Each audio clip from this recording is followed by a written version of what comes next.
ওই মায়ের পেটে আসবার পর মায়ের পেটে হাত বানাইলো, চক্ষু বানাই দিলেন আমার আল্লাহ, নাক এত সুন্দর করে বানাইলেন, যেই অঙ্গ যেইখানে দিলে সুন্দর হয় আমার রব্বে কারিম সেই অঙ্গটা সেইখানে সুন্দর করে ফিটিং করে দিলেন, ফিটিং করে দিলেন।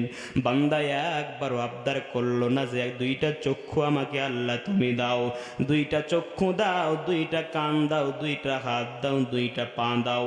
কোনো আবেদন করা ছাড়াই রব্বে কারিম বান্দার সব অঙ্গ প্রত্যঙ্গগুলো সঠিক জায়গায় স্থাপন করে দিলেন, ফিটিং করে দিলেন। বান্দা দুনিয়ার জমিনে আসবে, আসবার আগেই রব্বে কারিম মায়ের বুকে দুধ দিয়ে দিলেন। এমন দুধ দিলেন যেই দুধের মধ্যে অনেক ভিটামিন, দুনিয়ার কোনো পশুর দুধে ওই ভিটামিনগুলো নাই। মায়ের দুধের মধ্যে যেই ভিটামিন, যেই পরিশোধক আছে, ওই মায়ের দুধ এমনভাবে দিলেন সন্তান জানে খাইতে পারে, সন্তানের খাইতে যেন কোনো অসুবিধে না হয়। এত ঠান্ডাও না আবার এত গরমও না, কুসুম কুসুম গরম করে দিলেন। ছোট্ট একটা বাচ্চা জন্ম নেওয়ার পর থেকেই যেন মায়ের বুকের দুধ খাইতে পারে। ও বান্দা, ও মুসলমান, নিজেকে একটু জিজ্ঞেস করেন, প্রশ্ন করেন, কয়দিন আল্লাহর কাছে আপনি এর জন্য আবদার করেছেন, আবেদন করেছেন? আমার আল্লাহ জানায় দেন, বান্দা দুনিয়ার জমিনে আসবার পর হাঁটি হাঁটি পা পা করে আস্তে আস্তে তুমি বড় হয়ে গেলা।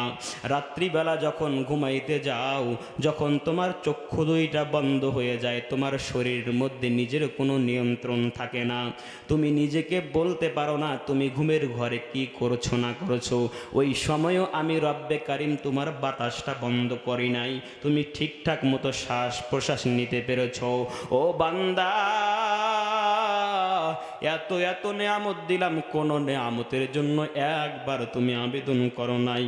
কোনো আবেদন করা ছাড়াই এই যে নেয়ামতগুলা দিলাম, আমি রব্বুল আলামিন তেমন কিছু চাই না, চাই না, চাই না, শুধু একটাই আমার চাওয়া, আমি রব্বে কারিম যে এত কিছু নেয়ামত দিলাম, এই নেয়ামতগুলার কথা স্মরণ করিয়া করিয়া করিয়া করিয়া একবার আমি রব্বে কারিমকে যখন আল্লাহ বলিয়া ডাক দিবা, একবার যখন আলহামদুলিল্লাহ বলবা, আমি রব্বে কারিম তোর নেয়ামত আরো বহু গুণ বৃদ্ধি করিয়া দেব। আল্লাহ রব্বুল আলামিন কোরআনুল কারীমের মধ্যে জানাই দিলেন, ও বান্দা ফাযকুরুনি আযকুরুকুম ওয়াশকুরুলি ওয়ালা তাকফুরুন।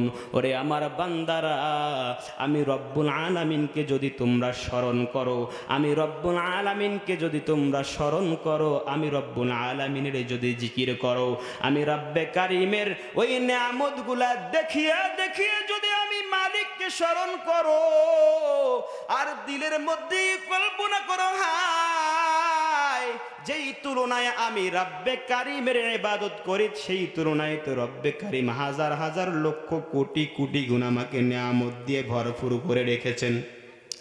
আল্লাহ রব্বুল আলামিন বলেন, কোন বান্দা যখন রব্বে কারিমকে স্মরণ করবি, ওই বান্দার ক্ষেত্রে আল্লাহ রব্বুল আলামিন কি করবেন, রব্বে কারিম সেটাও কোরআনের মধ্যে জানাই দিলেন, ফাযকুরুনি আযকুরুকুম ওয়াশকুরুলি ওয়ালা তাকফুরুন।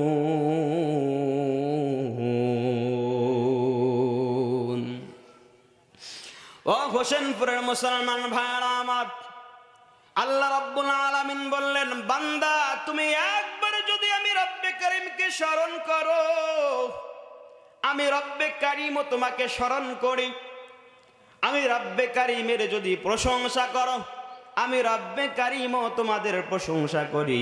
এজন্য ভাইরা আমার, একবার যদি আল্লাহকে আল্লাহ বইলা ডাক দেন, মনে করবেন রব্বে কারিম ওই আল্লাহ, আসমানের মালিক আল্লাহ, আসমানের সেই ফেরেশতাদের সামনে আমার আপনার প্রশংসা করে আর বলে, ও ফেরেশতারা ওই যে তাকায় দেখ, হোসেনপুরের মানুষগুলা আমি রব্বে কারিমকে মোহাব্বত করিয়া আমাকে আল্লাহ বলিয়া ডাক দেয়, ওই আল্লাহ নামের যে স্বাদ, যেই মজা তারা পেয়ে গেছি। তোমরা না বলছিলা আমি যেন মানুষকে না বানাই, মানুষকে যেন সৃষ্টি না করি, কিন্তু তোমরা তাকায় দেখো ওই হোসেনপুরের মানুষগুলা কি পরিমাণ আমি আল্লাহকে মোহাব্বত করে, আমি আল্লাহর কালাম কোরআনের মোহাব্বতে এবং আমার রাসূলের মোহাব্বতে কি পরিমাণ তারা কষ্ট করিয়া করিয়া ওই শুধু জমিনের মধ্যে বসিয়া এই শীতের রাত্রিতে আমি রব্বুল আলামিনকে সন্তুষ্টি করার লক্ষ্যে তারা কত সুন্দর করিয়া কোরআন হাদিসের আলোচনা শুনে। ও ফেরেশতারা, তোরা তাকায় দেখ আর সাক্ষী থাকিস, আমি আমার বান্দাকে ক্ষমা করিয়া সব বান্দার ব্যাপারে জান্নাত ঘোষণা করে দিলাম।